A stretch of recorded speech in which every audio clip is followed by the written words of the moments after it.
adalah dengan ayat-ayat Allah Subhanahu wa taala dan juga hadis-hadis Rasulullah sallallahu alaihi wasallam. Sehingga para ulama menyebutkan, kalau seandainya kalian ingin melihat bagaimana keadaan hati kalian, maka lihatlah dalam 3 perkara atau 3 keadaan. Yang pertama, lihat hati kalian dikala membaca Al-Quran, bagaimana koneksinya. Kemudian yang kedua, lihatlah hati kalian dikala kalian mendengarkan nasihat. Kemudian yang ketiga, lihatlah hati kalian dikala kalian melakukan salat malam. Kalau seandainya ada perubahan dalam diri kalian, perubahan dalam hati kalian, maka itu adalah tanda keimanan. Tapi kalau seandainya tidak, maka di saat itulah kalian kembali meminta hati yang baru kepada Allah Subhanahu wa taala. Karena hati kita didapatkan di dalam kita membaca ayat-ayat Al-Quran, dikala kita melakukan salat malam, dikala kita melakukan pengajian, mendengarkan wejangan dan nasihat. Dan juga nasihat itu juga bersumber dari ayat-ayat Allah Subhanahu wa taala dan hadis-hadis Rasulullah sallallahu alaihi wasallam. Dan begitulah seorang muslim ketika mereka ingin memperbaharui keimanannya. Kemudian salawat berikan salam semoga senantiasa tercurahkan ke junjungan alam Nabi kita yang mulia, uswah dan qudwah kita bersama Muhammad bin Abdullah sallallahu alaihi wasallam, yang mana kewajiban yang selalu kita sampaikan di kepada Islam adalah mengucapkan salam dan salawat kepada Rasulullah sallallahu alaihi wasallam. Rasulullah sallallahu alaihi wasallam adalah makhluk yang dilebihkan oleh Allah Subhanahu wa taala dibandingkan dengan yang lainnya. Nabi sallallahu alaihi wasallam adalah hamba pilihan dari Allah Subhanahu wa taala. Nabi adalah imamnya para nabi dan para rasul. Nabi sallallahu alaihi wasallam adalah hamba yang paling dicintai oleh Allah Subhanahu wa taala. Dan di antara bentuk Allah mencintai Rasulullah sallallahu alaihi wasallam, Allah Subhanahu wa taala bersumpah atas nama Nabi kita yang mulia Muhammad bin Abdullah sallallahu alaihi wasallam. Sebagaimana yang kita ketahui, Allah Subhanahu wa taala bebas bersumpah dengan makhluknya. Dan Allah tidak pernah bersumpah dengan makhluk yang bernama manusia. Makanya kita lihat di dalam ayat-ayat Al-Quran, Allah bersumpah dengan asar wal asri, wal duha, wal layli, wal syamsi, wal fajar, dan juga dengan sumpah-sumpah yang lainnya. Allah Subhanahu wa taala bebas bersumpah dengan makhluknya, tetapi Allah tidak pernah bersumpah dengan yang namanya manusia. Sedangkan manusia, mereka tidak boleh bersumpah kecuali dengan menggunakan nama Allah Subhanahu wa taala. Makanya manusia tidak boleh menggunakan kata-kata yang lain. Demi Ka'bah, tidak boleh bagi kita mengatakan yang demikian karena Allah tidak rela dengannya. Kemudian begitu juga bahkan kita bersumpah dengan nama Nabi juga tidak diizinkan oleh Allah Subhanahu wa taala. Demi Rasul, maka tidak boleh kita mengatakan kalimat-kalimat seperti ini. Seorang hamba hanya boleh mengatakan demi Allah sahaja, tidak boleh yang lain. Sedangkan Allah bebas bersumpah dengan makhluk-makhluknya. Namun Allah tidak pernah bersumpah dengan yang namanya manusia kecuali dengan Muhammad bin Abdullah sallallahu alaihi wasallam. Sehingga Allah Subhanahu wa taala menyebutkan la'amruk.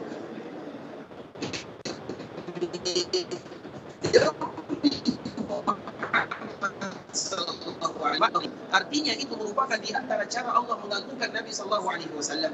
Allah bersumpah dengan menggunakan nama Nabi karena tidak mungkin Allah bersumpah dengan sesuatu kecuali benda yang dijadikan bersumpah merupakan sesuatu yang agung di sisi Allah Azza wa Jalla.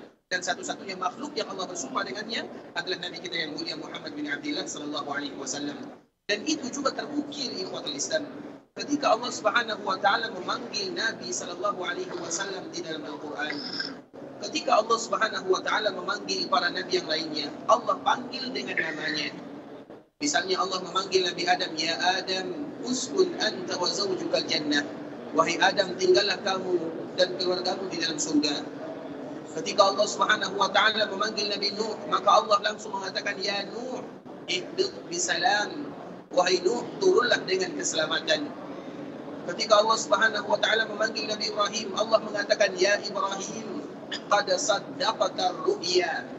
Wahai Ibrahim, engkau telah membenarkan mimpi. Begitulah dengan para nabi yang lainnya. Artinya ketika Allah memanggil para nabi, Allah panggil dengan namanya.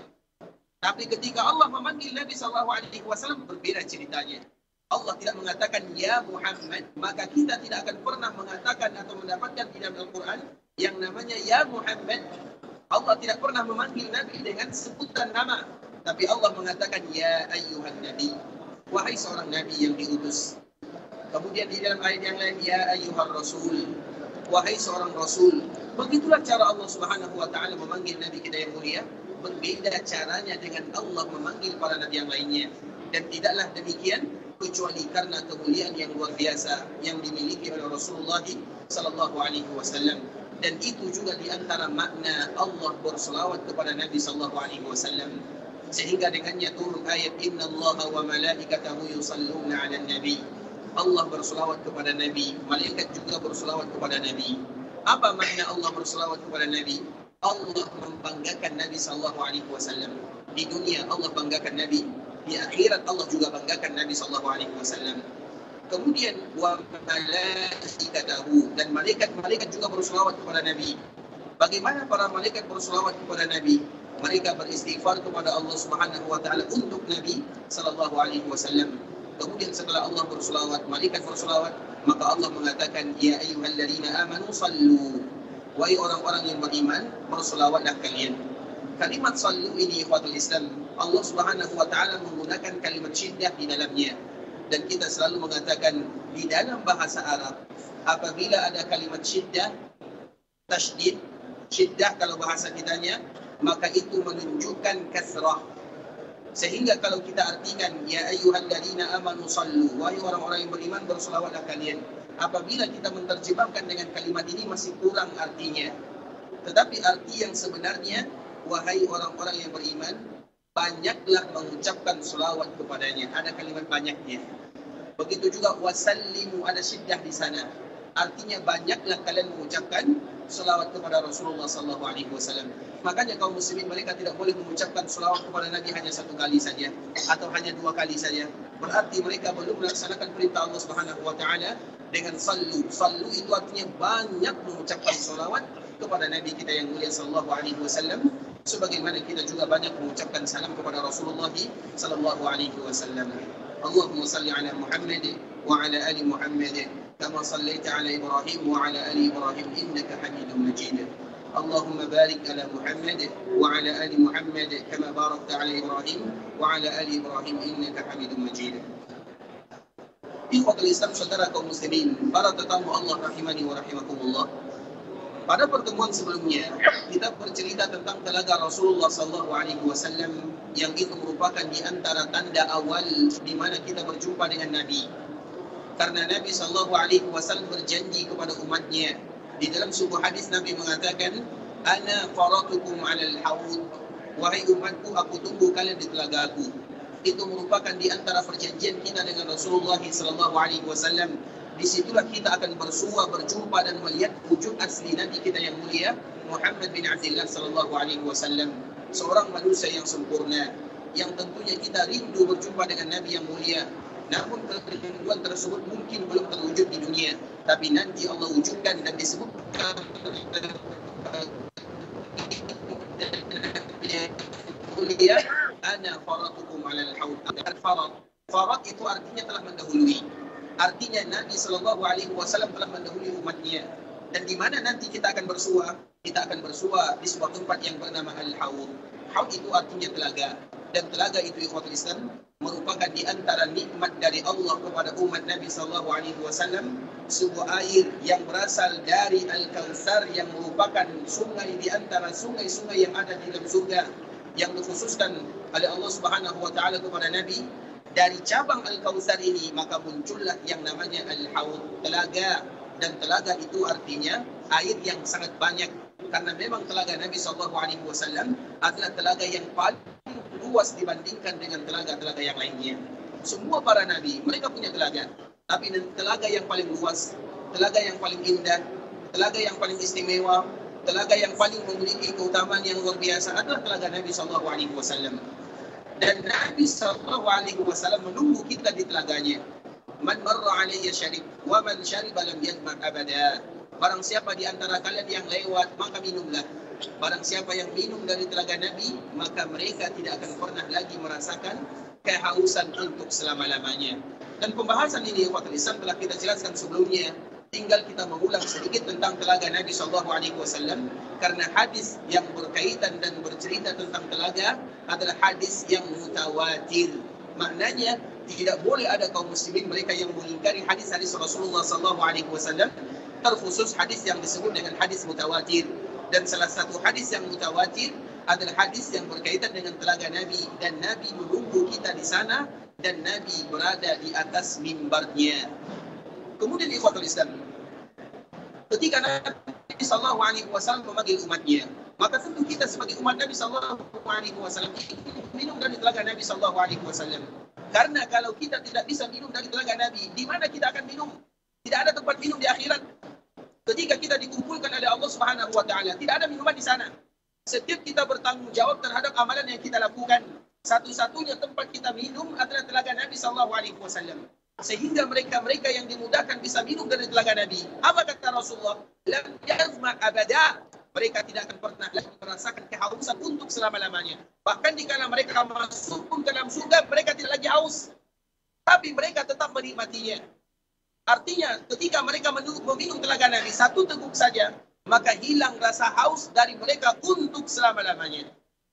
Tapi kaum muslimin, umat Nabi, mereka tetap akan meminumnya. Untuk apa mereka meminumnya? Taladzuza. Karena mereka ingin menikmatinya. Dan itu belum lagi surga, belum lagi neraka. Ini awal di mana kita berjumpa dengan Rasulullah SAW. Sehingga Nabi menyambut umatnya dengan sambutan yang luar biasa. Kemudian ditawarkan telaga yang begitu indah, yang mana luasnya sama dengan kita melakukan perjalanan selama 1 bulan. Begitu juga dengan lebarnya, sebuah telaga dan sangat indah yang diabadikan oleh Allah Subhanahu wa taala. Namun di ikhwatul Islam, ada sebahagian umat yang mereka diusir dari telaga Rasulullah SAW. Apabila ada di antara mereka yang diusir dari telaga Nabi, maka mereka akan merasakan kesulitan yang begitu berat di hari kiamat. Karena apabila mereka terusir dari telaga Nabi, kemana lagi mereka akan mengadu? Nabi SAW memanggil, kemudian ternyata diusir oleh Allah Subhanahu wa taala. Makanya di dalam sambungan hadis ini, ikhwatul Islam, "Tsumma yuhalu baini wa bainahum." Ada sebagian umat yang mana ada pemisah antara diriku dengan mereka. Itu adalah umat Nabi SAW. Karena yang diusir itu adalah umat Nabi, bukan umat yang lain. Kalau umat yang lain, mereka akan mencari para nabinya. Dan kita tahu ikhwatul Islam, sebagaimana hadis yang disebutkan oleh Nabi SAW, bahwa setiap Nabi dibangkitkan oleh Allah Subhanahu wa taala. Nabi itu jumlahnya banyak sekali. 124.000 jumlahnya.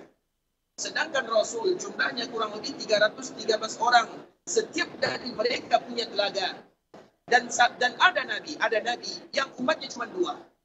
Ada Nabi yang umatnya cuma 3. Ada Nabi walaysa ma'ahu ahad. Ada Nabi yang dibangkitkan oleh Allah, namun tidak ada pengikutnya. Makanya Nabi bangga dengan umat yang begitu banyak. Umat yang terbanyak adalah umat Rasulullah SAW yang pertama. Dan umat yang terbanyak yang kedua adalah umat Nabi Musa alaihissalam. Sehingga umat yang terbanyak, Nabi bangga dengannya. Kemudian Nabi SAW menginginkan semua umatnya bisa minum dari telaga tersebut. Namun ada sebahagian mereka terusir dari telaga Rasulullah SAW. Kemudian Nabi bertanya, "Ya Allah, mereka itu adalah umatku. A'rifuhum wa ya'rifuni." Aku kenal mereka, mereka kenal denganku. Kenapa mereka tidak bisa minum dari telagaku? Apa kata Allah Subhanahu wa taala? Di dalam yang menyebabkan mereka-mereka yang terusir dari telaga Nabi sallallahu alaihi wasallam waktu Islam ada banyak porsinya. Salah satunya Nabi mengatakan atau dikatakan di dalam hadis Nabi sallallahu alaihi wasallam, "Innaka la tadri madza ahdatsu ba'daka." Wahai Muhammad, engkau tidak tahu apa yang mereka kerjakan sepeninggalmu. Di dalam hadis ini waktu Islam ditafsirkan oleh para ulama itu banyak sekali. Sehingga dari sinilah bisa kita ambil kesimpulan bahwa orang-orang yang terusir dari telaga Rasulullah SAW yang pertama adalah mereka yang berpaling dari agama setelah mereka masuk ke dalam agama itu sendiri. Kita ulang ikhwatul Islam karena berbeda. Ada orang yang tidak pernah masuk ke dalam agama Islam dan mereka tidak pernah masuk. Ada orang yang masuk ke dalam agama Islam kemudian mereka keluar. Itu berbeda hukumnya. Yang pertama ikhwatul Islam, mereka yang terusir dari telaga Nabi sallallahu alaihi wasallam adalah mereka yang merubah atau berpaling dari agama Rasulullah sallallahu alaihi wasallam setelah mereka masuk ke dalamnya. Dan perkara ini merupakan perkara yang luar biasa beratnya karena memang seorang muslim mereka harus menjaga agamanya. Apapun tantangannya, apapun rintangannya, agama adalah harga mati. Tidak boleh kita jual. sampai kita berjumpa dengan Allah Subhanahu wa taala. Dan kita tahu ikhwatul Islam, Allah Subhanahu wa taala menyebutkan di dalam Al-Qur'an di awal-awal surat Al-Hijr, terutama bagi mereka yang berpaling dari agama setelah mereka masuk ke dalamnya. Rubama yawaddu alladhina kafaru law kanu muslimin. Karena orang-orang yang keluar dari agama Islam atau yang kita kenal dengan al-murtaddun, orang-orang yang keluar dari agama Islam, mereka sangat ingin untuk kembali lagi kepada agama Islam. Tapi Allah tidak lagi mau menerima mereka. Itu merupakan kaedahnya. Mereka ingin kembali kepada agama Islam, tapi Allah sudah mengunci hatinya. Mereka tidak akan kembali lagi ke dalam agama Islam. Kemudian mereka tetap berada di dalam kekufurannya. Kemudian nanti mereka dibangkitkan dalam keadaan kekufuran. Kemudian untuk mereka adalah jahannam. Maka Allah mengatakan, Rubama yawaddul ladhina kafaru law kanu muslimin. Banyak di antara mereka yang ingin kembali kepada agama Islam. Mereka menginginkan yang demikian. Tetapi Allah Subhanahu wa ta'ala tidak lagi menerimanya. Dan itu banyak sekali ikhwatul Islam. Pernah ikhwatul Islam, kita selalu mengatakan bahwa bertahan di dalam agama Allah Subhanahu wa ta'ala merupakan kewajiban yang berat bagi kita untuk menjaganya.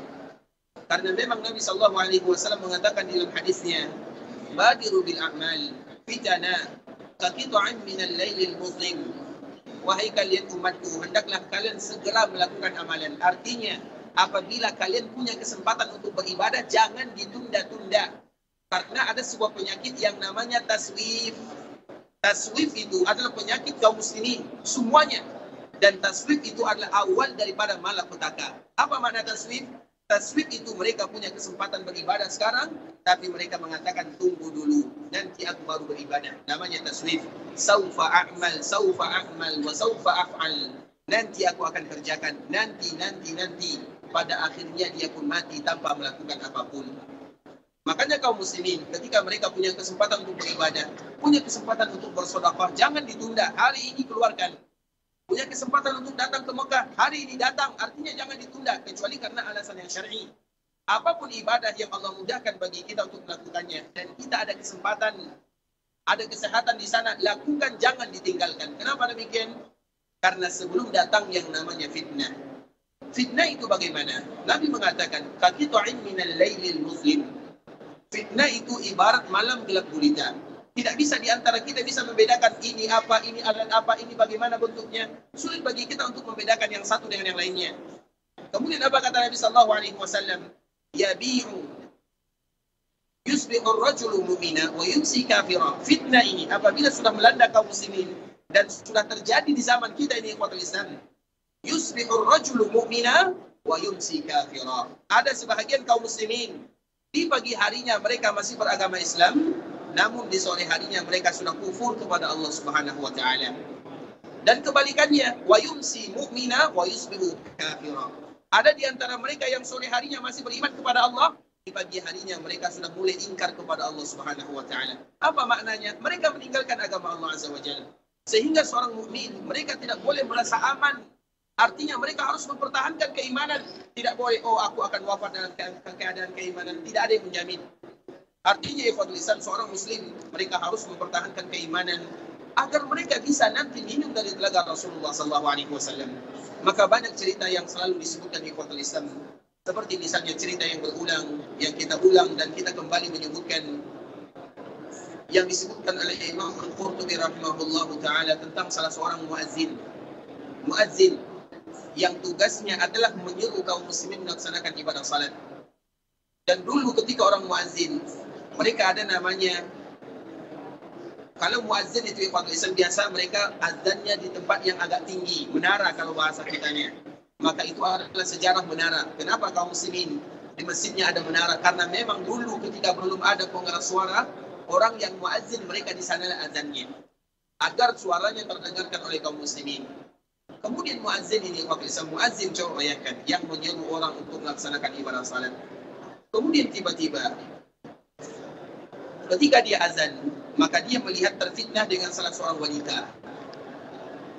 Kemudian dikala dia azan, kemudian melaksanakan ibadah salat bersama kaum muslimin, maka dia pun pergi ke rumah wanita tersebut dan mengatakan, aku sayang kepada dirimu.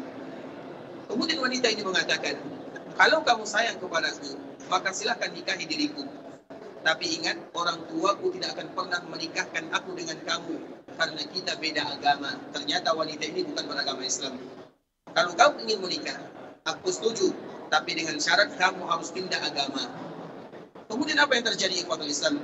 Maka muazzin ini mengatakan, iya, aku akan pindah agama. Muazzin, coba bayangkan muazzin.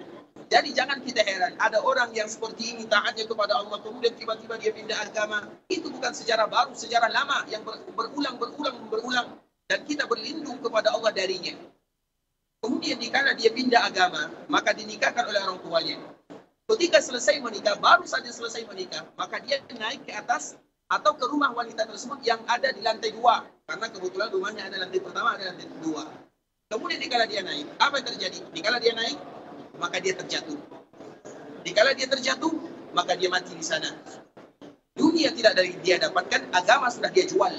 Itulah yang disebut dengan fitnah. Dan betapa banyak kaum muslimin yang ceritanya sama dengan cerita ini.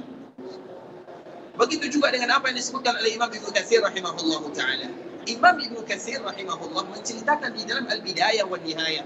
Apa yang dimaksud dengan fitnah? Fitnah itu ikhwatul Islam. Apabila sudah melanda kaum muslimin sulit, mana yang benar, mana yang salah, mereka tidak tahu lagi.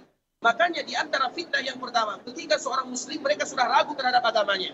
Dan keraguan yang pertama, ketika mereka mengatakan semua agama itu sama, itu adalah awal daripada keraguan.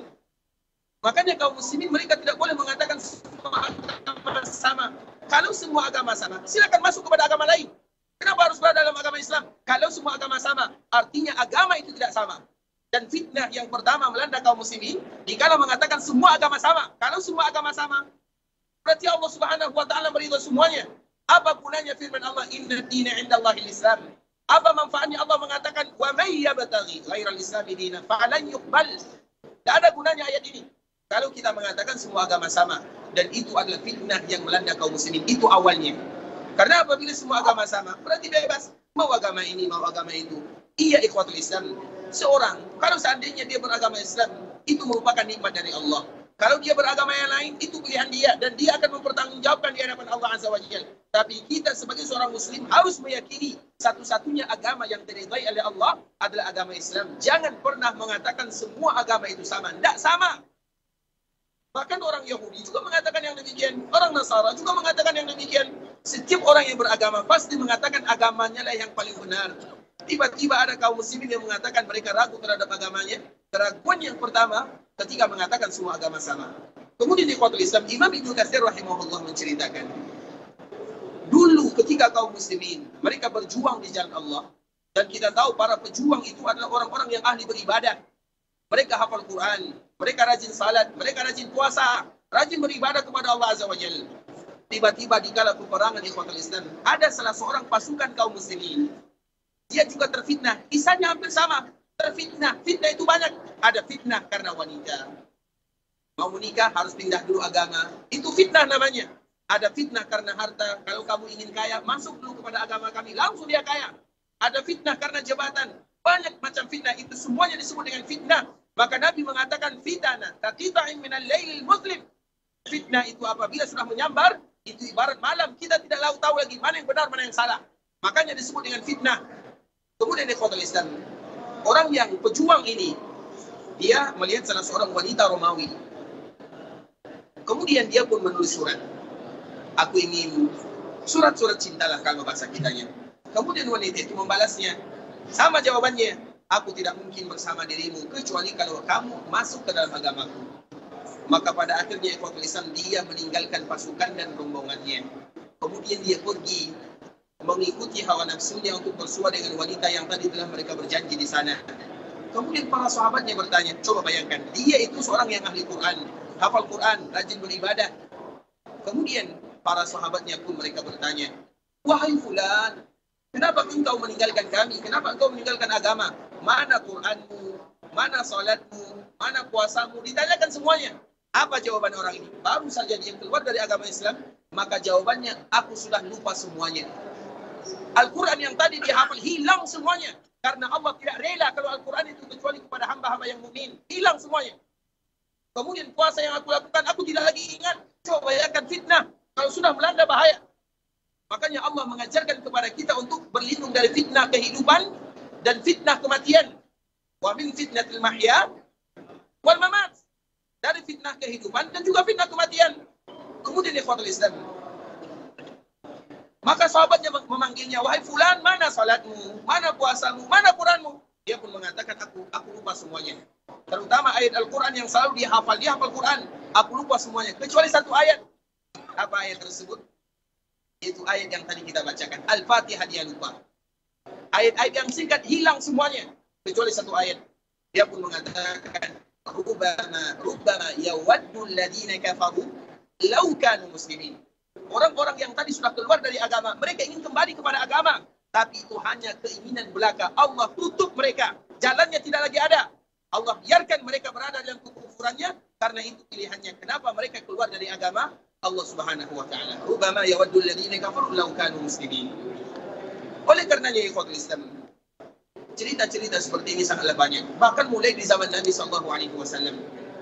Bahkan di zaman Rasulullah sallallahu alaihi wasallam ada cerita, walaupun sebagian para ulama mereka mengatakan kisahnya tidak terlalu kuat, namun ada sebahagian mereka sahabat yang dulunya mereka sahabat, kemudian mereka pada akhir kehidupannya mereka berpindah dari agama Rasulullah sallallahu alaihi wasallam.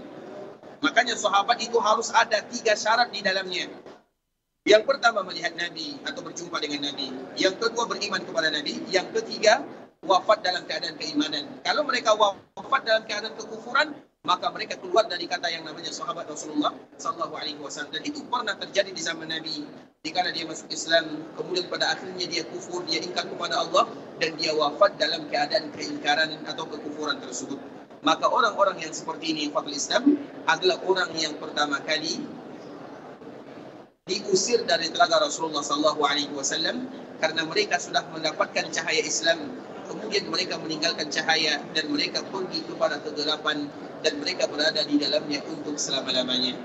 Maka di antara salah satu doa kaum muslimin yang Nabi sallallahu alaihi wasallam ajarkan adalah bagaimana kita berada di dalam agama dan tetap berada di dalamnya sampai kita beriman, sampai kita berjumpa dengan Allah Subhanahu wa taala. Maka ada doa yang tidak pernah ditinggalkan oleh Nabi sallallahu alaihi wasallam.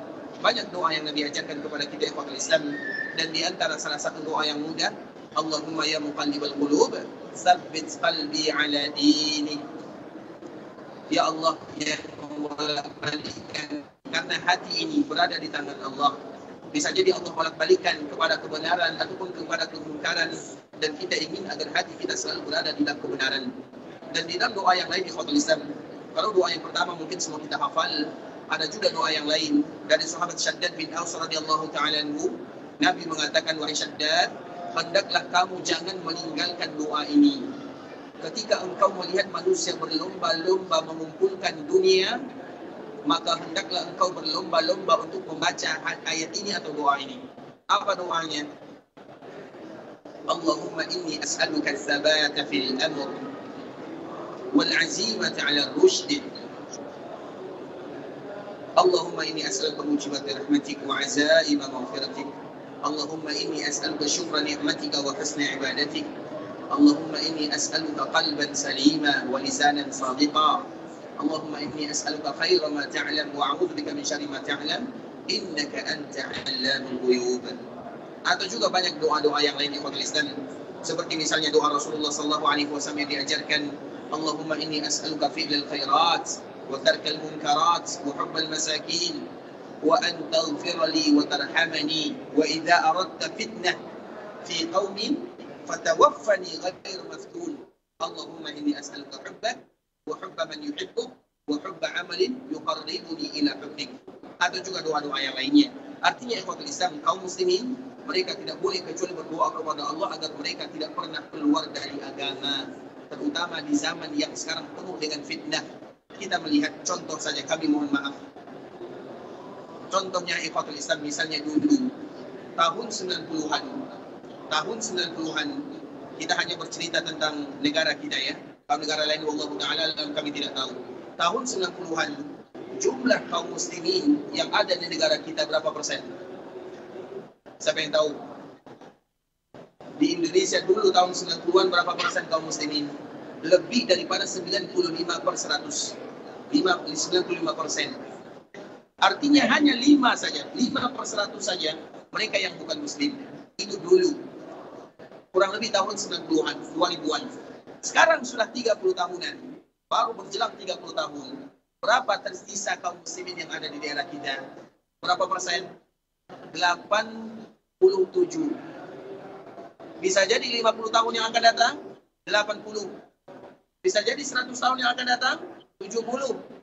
Siapa di antara kita yang menjamin bahwa negara kita akan selamanya menjadi kaum muslimin? Misalnya kita ambil lagi dari negara sebelahnya, misalnya sebagian negara, apa namanya, negara yang ibu kotanya adalah Amanillah. Apa artinya apa? Amanillah. Vietnam, Filipina apa ibu kotanya? Manila ya. Manila itu diambil dari kata Amanillah. Tahu Amanillah artinya? Dalam penjagaan Allah. Itu bahasa Arab. Makanya Manila, kalau bahasanya Amanillah, karena itu adalah negara kaum muslimin. Sekarang berapa persen kaum musliminnya? 5%, 10%. Maka ada salah seorang ulama yang ada di Nusantara, yang mungkin semua kita kenal ya, namanya Haji Abdul Malik. Haji Abdul Malik kenal? Ayahnya bernama Haji Rasul. Kitabnya banyak, tinggal di daerah Malaka. Siapa namanya? Ada yang tahu ya? Nanti cari tahu sendiri. Dia mengatakan Allah Islam ada di dunia. Ini Islam tidak akan pernah hilang. Allah akan menjamin Islam itu pasti ada karena ini adalah agama Allah. Tapi Islam tidak akan pernah dijamin oleh Allah bahwa akan ada di Nusantara. Bisa dipahami maknanya? Islam tidak akan pernah hilang. Islam akan senantiasa ada di dunia. Tapi siapa yang menjamin negara kita adalah negara yang pasti akan menjadi kaum muslimin semuanya? Tidak ada. Dan itu merupakan bahasa atau kalimat yang kita memperhatikan sekarang di kota Islam. Grafiknya coba kita lihat menurun. Kaum muslimin di mana-mana menurun. Iya, di sebagian daerah mereka naik. Di sebagian daerah yang minoritas kaum musliminnya sekarang grafiknya menaik. Sebagian daerah yang ada di barat itu naik grafiknya. Tapi di bagian daerah yang ada di timur itu menurun. Apa maknanya kota Islam? Allah Subhanahu wa taala menginginkan kita untuk selalu menjaganya. Allah Subhanahu wa taala ingin agar kita istiqamah dalam agama. Karena apabila sudah keluar, sulit untuk kembalinya. Apabila sudah turun, sulit untuk naiknya. Maka itulah di antara makna firman Allah Subhanahu wa taala, "Rubbama yawaddu alladziina kafaru law kanu muslimin." Banyak orang yang tadi ingin kembali lagi kepada agama, tapi itu hanya sekedar andai-andai sahaja. Dan mereka tetap berada dalam kekufurannya karena Allah sudah kunci mati hatinya. Dan kita tidak mau dikunci hatinya oleh Allah Subhanahu wa taala. Pada asalnya mereka adalah umat Nabi. Mereka dulu salat, mereka dulu mengucapkan syahadat, mereka salat. Bahkan ada ikhwatul Islam, ada orang yang pulang dari Mekah, melaksanakan ibadah haji, melaksanakan ibadah umrah. Tiba-tiba pulangnya, dia mengatakan, aku berpindah agama. Kenapa? Karena aku mendapatkan agama ini di Mekah. Allahu Akbar. Dia mendapatkan agama barunya di Mekah Al-Mukarramah. Itulah yang namanya fitnah. Karena fitnah itu apabila sudah muncul bahaya. Dan kita selalu memberikan contoh misalnya. Dulu ada yang namanya Abdullah. Nama yang sangat indah. Abdullah Al-Qasimi. Berasal dari sebuah daerah yang berada di Qasim. Yang ada di sini. Kurang lebih 5 jam atau 6 jam dari Madinah. Kalau kita menggunakan kereta atau mobil. Kemudian di Kuala Islam, dia adalah seorang ulama. Dia mendapatkan penghargaan dari raja. Terutama Raja Faisal pada zamannya. Kemudian apa yang terjadi? Dia adalah seorang ulama. Ulama. Pintar. Tapi ingat. Bagaimana cerita akhirnya? Akhir kehidupannya. Dia pun mengatakan, aku tidak kenal lagi dengan Allah Subhanahu wa ta'ala. Wafat dalam keadaan mulhid. Mulhid itu artinya tidak lagi kenal dengan Allah Subhanahu wa ta'ala. Kita tidak tahu. Jadi jangan pernah mengatakan, oh aku ini seorang ustaz, aku ini seorang kiai, aku ini seorang mubalik, aku ini seorang yang taat. Kita semua ikhwatul Islam butuh istiqamah di dalam agama. Nabi saja tidak pernah meninggalkan Allahumma ya muqallibal qulub, tsabbit qalbi ala dinik, ala ta'atik wa ala ta'ati rasulik. Makanya Nabi Ibrahim ikhwatul Islam, di antara salah satu doa Nabi Ibrahim, Allah Subhanahu wa taala abadikan dalam surat Ibrahim tentang masalah kesyirikan dan kekufuran ikhwatul Islam. Wajnubni wa baniya an na'budal asnam. Rabbi innahunna adlalna katsiran minan nas. Doa Nabi Ibrahim kepada Allah Azza wa Jalla di dalam surat Ibrahim. Dan kita tahu rata-rata doa Nabi Ibrahim itu dikabulkan oleh Allah Subhanahu wa taala. Salah satunya wajnubni wa baniya an na'budal asnam. Ya Allah, jauhkan aku, keturunanku, agar kami tidak menyembah berhala, al-asnam. Kemudian apa sambungan ayatnya? Rabbi innahunna adlalna katsiran minan nas. Ya Allah, karena berhala sudah menyesatkan kebanyakan manusia. Kebanyakan disebutkan kebanyakan. Artinya ikhwatul Islam, kita tidak ingin yang demikian. Kita ingin tetap istiqamah dalam agama Allah Subhanahu wa taala untuk agar bisa minum dari telaga Rasulullah sallallahu alaihi wasallam. Itu yang pertama. Yang kedua, siapa mereka yang tidak bisa minum dari telaga Rasulullah sallallahu alaihi wasallam? Sebagaimana hadis Nabi sallallahu alaihi wasallam, "Innaka la tadri madza ahdatsu ba'dak." Ini poin yang tidak kalah penting dari poin yang pertama. Kalau yang pertama, itu mereka yang sudah berada di dalam agama Islam, kemudian mereka keluar. Poin yang kedua, mereka yang berada di dalam agama Islam, tapi mereka sudah mulai berani merubah-rubah aturan Allah Subhanahu wa taala dan aturan Rasulullah sallallahu alaihi wasallam yang disebut dengan perkara ihdas. Ihdas itu ikhwatul Islam. Ihdas itu ada ihdas di dalam keyakinan, ada ihdas di dalam amalan. Dan bagaimanapun ihdas, semuanya harus kita jauhkan. Ihdas itu artinya melakukan ibadah yang tidak pernah diajarkan oleh baginda Nabi yang mulia Muhammad bin Abdullah sallallahu alaihi wasallam. Pembahasan ini ikhwatul Islam, pembahasan yang sangat panjang sekali. Tapi akan kita simpulkan ikhwatul Islam, akan kita sebutkan ihdas itu adalah mereka yang beramal, beribadah, tapi ibadah mereka menyelisihi aturan Allah Subhanahu wa taala dan juga aturan Nabi sallallahu alaihi wasallam. Makanya Allah menyebutkan di dalam Al-Qur'an, semuanya kita hafal ayat tersebut, yaitu surat Al-Ghashiyah. Hal ataka hadithul Ghashiyah. Ghashiyah itu bercerita tentang hari kiamat. Hal ataka hadithul Ghashiyah. Apa ayat selanjutnya? Wujuhu yawma idzin khashi'ah. Apa artinya? Wujuh, wajah. Yauma izin, pada hari itu khasyi'ah. Khasyi'ah itu khusyuk. Tunduk. Kemudian, wajah yang tunduk, yang khusyuk. Apa ayat berikutnya? Amilatun nasibah. Nanti kita semuanya cari ayat ini. Kita baca, kita lihat artinya. Amilatun nasibah. Amilah itu artinya, amilah. Mereka itu adalah orang yang rajin beramal. Amilatun, orang yang beramal. Nasibah, nasibah itu artinya berdiri, melakukan ibadah karena Allah Azza wa Jalla. Atau beribadah, berdiri, beramal, beribadah. Itu artinya amilatun nasibah. Namun kita dikejutkan dengan ayat berikutnya. Ada orang yang dibangkitkan oleh Allah yang dulu mereka khusyuk, tunduk wajahnya. Mereka beribadah, mereka beramal. Namun apa hasilnya? Sambung di ayat yang setelahnya. Apa ayat berikutnya? Tasla naran hamiyah. Apa arti tasla?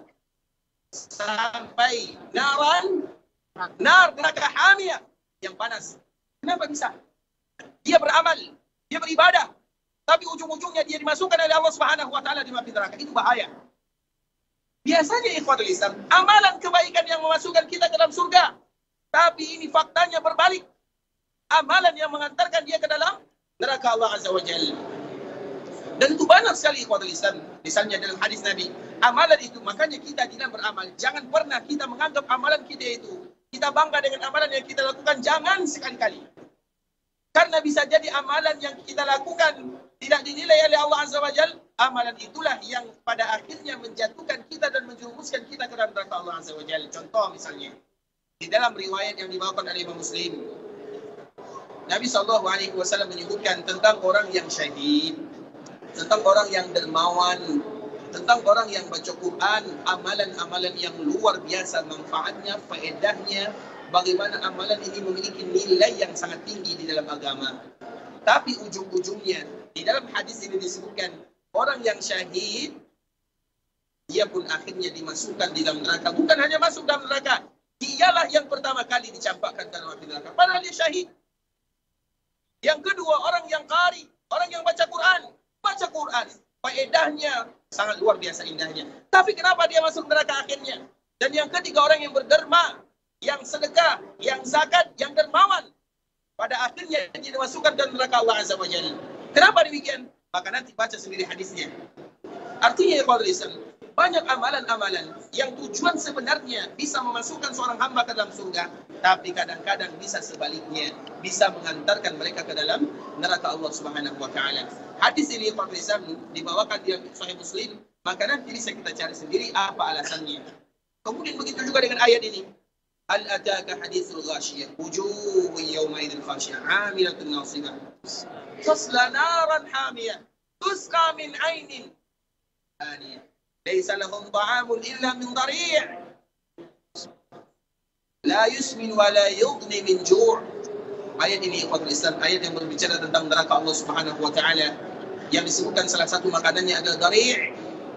Ata'rifunahu ma dhari'? Apakah kita tahu apa itu dhari'?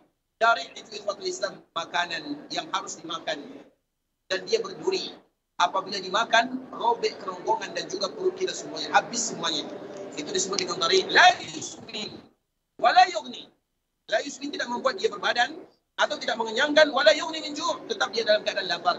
Mau tidak mau dia tetap memakannya. Itu diantara bentuk siksaan yang disebutkan oleh Allah Subhanahu wa taala dalam api neraka. Tapi permasalahannya, kenapa dia bisa masuk dalam neraka Allah Azza wa Jalla? Bukan mereka yang malas, tapi mereka yang rajin beribadah. Tapi ibadah mereka ibadah yang keluar dari jalur agama.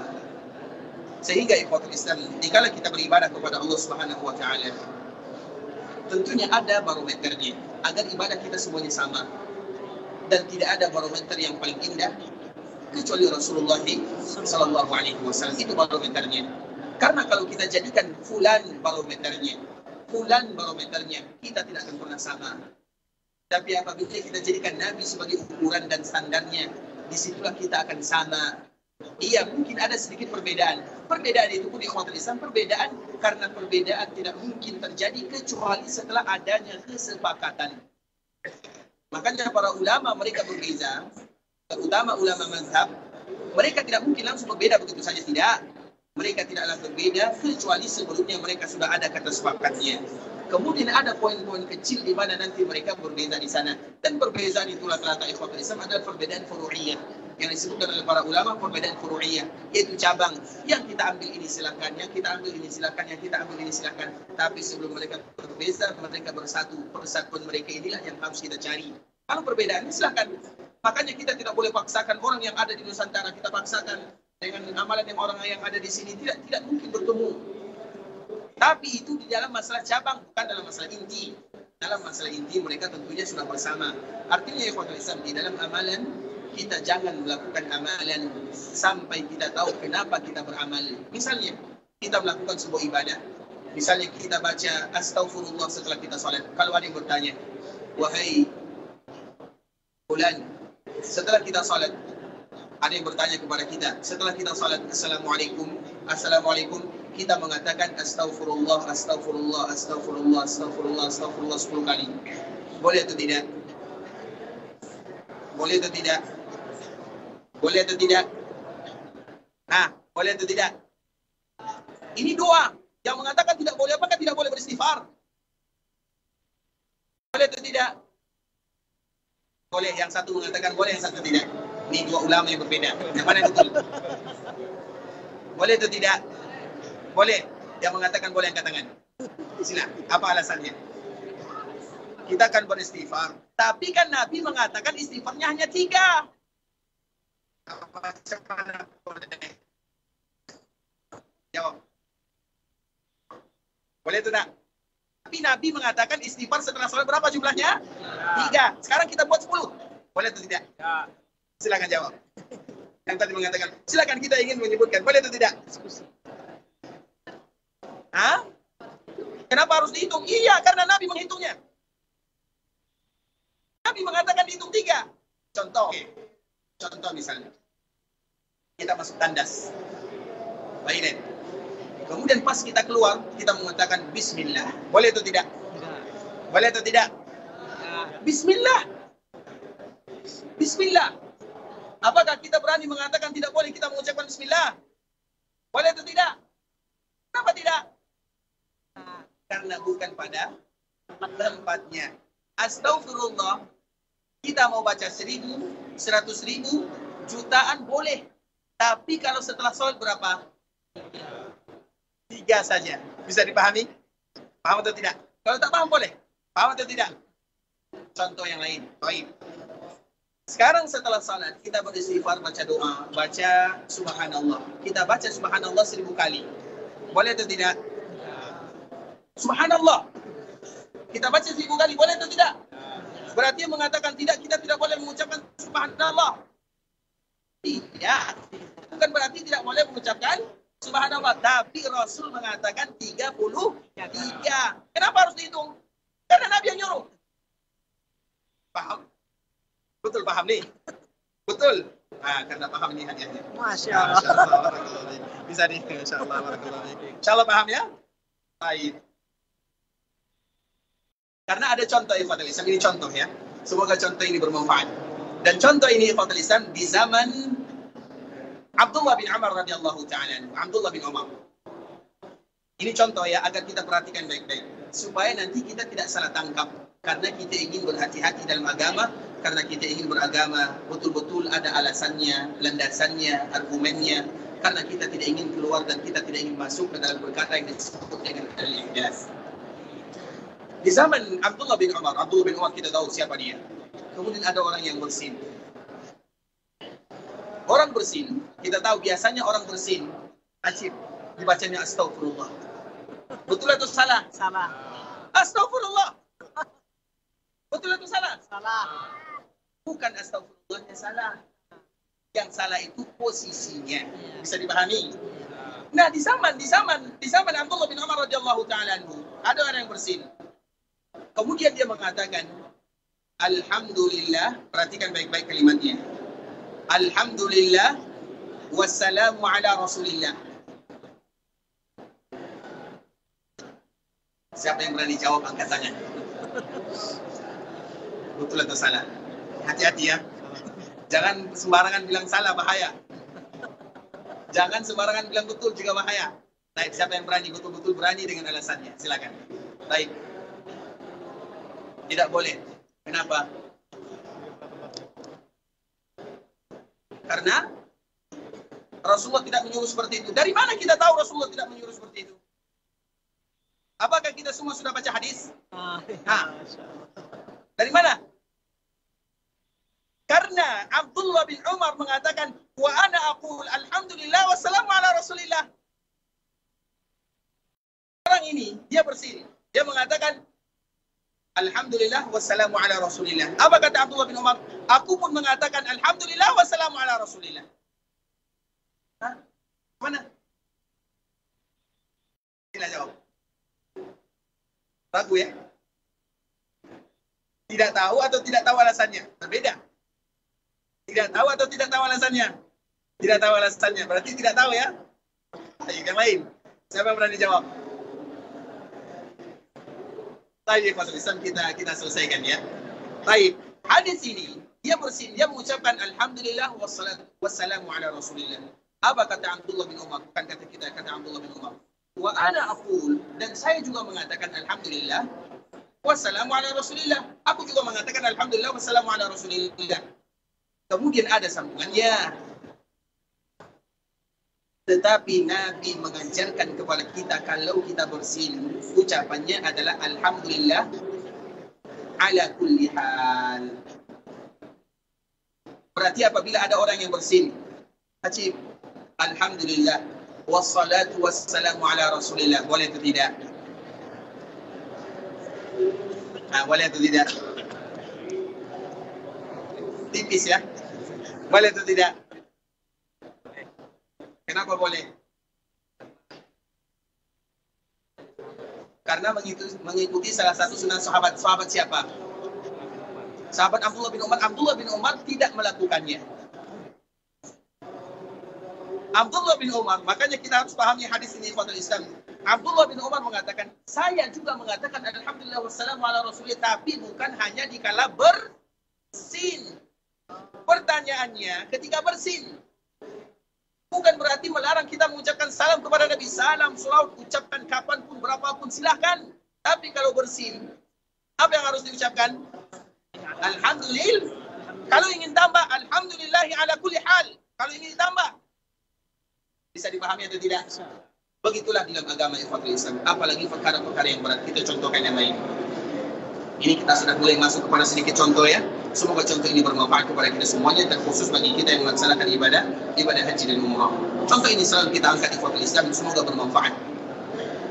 Dulu kita tahu ketika kita datang ke Ka'bah al-Musharrafah, Ka'bah itu adalah rumah Allah yang pertama. Sebagaimana firman Allah, Inna awwala baitin wudi'a lin-nas. Sesungguhnya rumah yang pertama yang diletakkan. Sehingga dari ayat ini kita tidak tahu siapa yang meletakkannya atau kapan dibangunnya, karena Allah juga merahasiakannya. Makanya para ulama mereka berbeza siapa yang pertama kali meletakkan Ka'bah. Ada yang menyebutkan malaikat, ada yang menyebutkan Nabi Adam. Terlepas daripada itu semua, intinya Ka'bah sudah ada, diangkat fondasinya di zaman Nabi Ibrahim. Kemudian apabila kita sampai di Ka'bah, maka di antara sunnah yang pertama adalah mencium Hajar Aswad. Kalau kita tidak bisa menciumnya, mencium apa yang menyentuh Hajar Aswad. Kalau tidak bisa melakukannya, maka baru dengan memberikan isyarat. Tapi kalau di zaman sekarang ikhwatul Islam, masalah ini mungkin agak sedikit sulit bagi kita melakukannya. Yang bisa kita lakukan mungkin hanya sekedar memberikan isyarat sahaja. Karena banyaknya orang, kalau dulu ikhwatul Islam, walaupun mungkin 20 tahun yang silam atau 15 tahun yang silam, itu untuk mencium Hajar Aswad itu masih sangat memungkinkan. Kalau sekarang ikhwatul Islam mungkin agak sulit bagi kita, terutama kita-kita yang kecil badannya. Karena memang Umar bin Khattab dipesan oleh Nabi SAW, ya Umar, la tuzahimin nas. Wahai Umar, kamu jangan berebutan dengan manusia. Karena Umar kuat, badannya kekal, kuat tinggi. Sehingga Rasulullah berpesan kepadanya, kalau ada yang mencium Hajar Aswad, kamu jangan ikut-ikutan. Karena nanti bisa jadi mengganggu kaum muslimin yang lainnya. Bagaimanapun mencium Hajar Aswad itu hukumnya adalah sunnah. Kalau kita melakukannya, alhamdulillah. Tapi kalau tidak bisa karena kekuatan, karena kemampuan, karena sulit situasi dan kondisi, maka juga tidak menjadi masalah karena ada pilihan yang lain, yaitu dengan mengucapkan isyarat. Kemudian di ikhwatul Islam, setelah Hajar Aswad, maka kita berputar sampailah ke rukun Yamani. Jika kita berada di rukun Yamani, rukun Yamani tidak sama dengan Hajar Aswad. Itu poin yang harus kita ketahui. Rukun Yamani tidak sama dengan Hajar Aswad. Rukun Yamani itu tanda. Yamani disebut dengan Yamani karena dua alasan. Yang pertama, dia berada di kanan Hajar Aswad, maka disebut dengan Yaman. Yaman itu artinya kanan, bagian kanan, karena dia berada di bagian kanan Hajar Aswad. Yang kedua, karena dia sejajar dengan daerah Yaman. Dan daerah Yaman itu ikhwatul Islam adalah daerah yang ada setelah Taif. Itu semuanya disebut dengan Yamani. Jadi perbedaan Yaman sekarang dengan Yaman dulu itu tidak sama. Yaman yang disebutkan di dalam hadis Nabi itu setelah Taif. Ada Taif yang jaraknya 150 kilo dari Mekah. Kemudian setelahnya sampai ke daerah sekarang itu semuanya disebut dengan Yamani. Kemudian di ikhwatul Islam, kalau kita berhadapan dengan Hajar rukun Yamani, kalau kita bisa memegangnya silakan, tapi bukan menciumnya. Karena yang dicium itu hanya Hajar Aswad saja. Kalau rukun Yamani itu dipegang. Kalau kita tidak bisa memegangnya, selesai, tidak diberikan isyarat. Karena yang diberikan isyarat itu hanya Hajar Aswad sahaja. Paham sampai di sini ya? Karena rukun Yamani dengan Hajar Aswad dua yang berbeza. Hajar Aswad itu dari surga. Rukun Yamani itu hanya bangunan Ka'bah sahaja. Kemudian di ikhwatul Islam, Muawiyah, salah seorang sahabat Nabi radhiyallahu taala anhu, yang dia digelar dengan Katibul Wahyi. Katibul Wahyi itu artinya yang menulis wahyu, menulis Al-Quran. Jadi penulis Al-Quran di zaman Nabi salah satunya adalah Muawiyah. Muawiyah ini ayahnya adalah Abu Sufyan. Berarti Muawiyah ini apa hubungannya dengan Nabi? Apa hubungan Muawiyah dengan Nabi? Siapa yang tahu? Apa hubungan Muawiyah dengan Nabi? Apa nak? Masya Allah. Silakan. Masya Allah. Barakallahu fiik. Silakan. Masya Allah. Barakallahu fiik. Bilang sama abinya, sama ayahnya jawabannya salah ya. Baik. Barakallahu fiik. Apa hubungan Muawiyah dengan Nabi? Muawiyah dengan Nabi apa hubungannya? Allah fiikum. Siapa di antara salah satu nama istri Nabi? Ummu Habibah. Ummu Habibah itu siapa namanya? Ramlah. Ramlah itu siapa nama ayahnya? Abu Sufyan. Berarti Muawiyah hubungannya dengan Nabi adalah tunggu lagi. Ipar ya. Iya.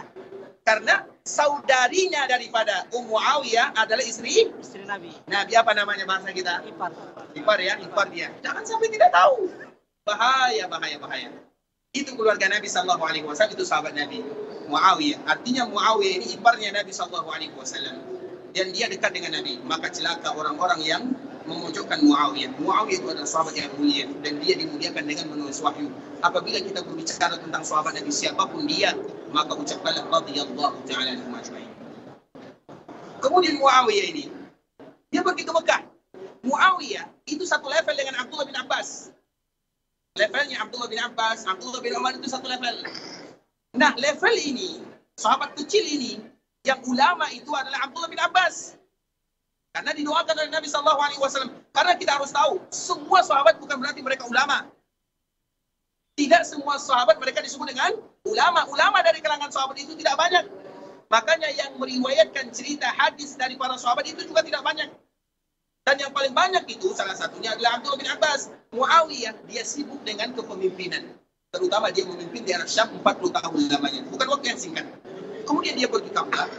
Kemudian dikala dia pergi Ka'bah di kekuatan Islam, dia pun mencium Hajar Aswad.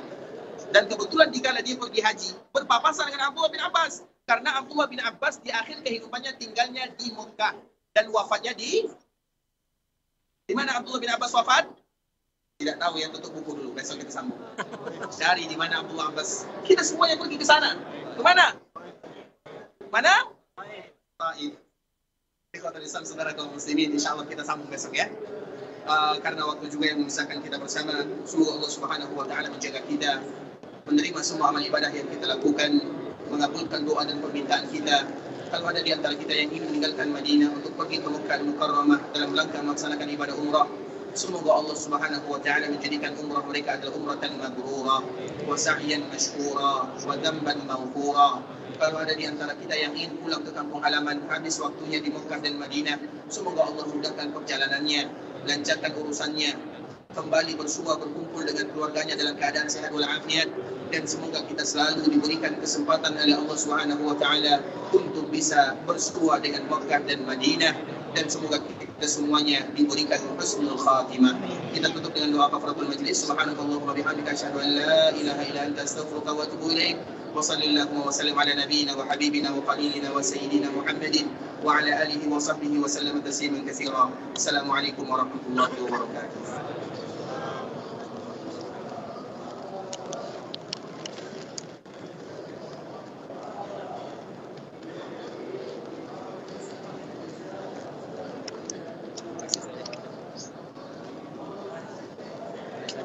Kalau kami